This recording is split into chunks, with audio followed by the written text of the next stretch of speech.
when you are chasing a dream, you're going to be happy about a third of the time.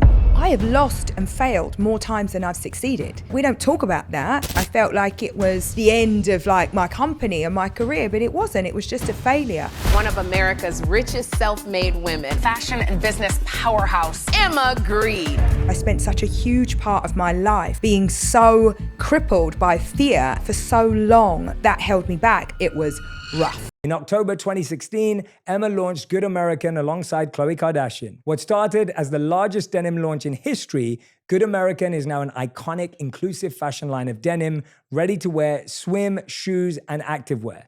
Emma is also a founding partner and chief product officer of Skims, a solutions-oriented brand creating the next generation of underwear, loungewear, and shapewear, you already knew that, and co-founder of Safely, an accessible premium home care brand dedicated to creating high-quality, plant-based cleaning products, indicative and defines who you are today. That is such a brilliant question. This is what you do, right? You ask the best questions. I'm so glad you're going to say, why did you start Good American?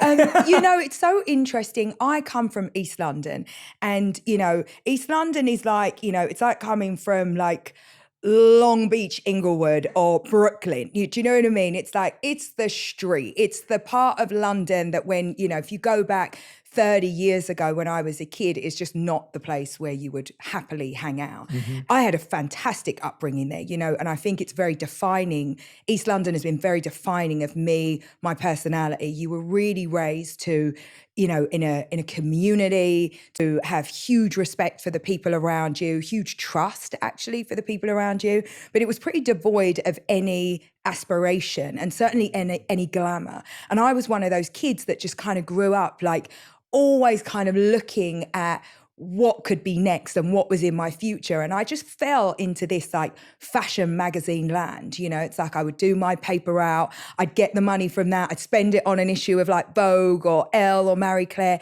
And it was that great moment, sort of late 80s, early 90s in England, where we had, you know, so many incredible movements, you know, Britpop, Brit art, but all of those supermodels, you know, it's like Naomi and Kate Moss. And I saw that as a means of escapism. I never thought about it as a potential for a job, but I was like, let me just lift out of where I am and aspire to something that was beautiful and aspirational, because I couldn't see that anywhere around me. And so when I think about my childhood, I think partially about this piece of like East London, where there's an honesty and an authenticity and a level of just like being the person that you say you are, like living by a certain set of values. And then this other part that was like, get me out of there.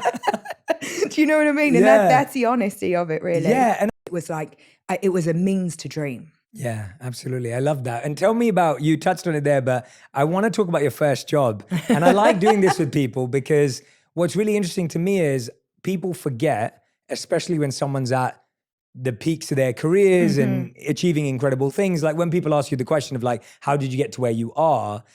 It almost takes away from the fact that there was a first job that wasn't this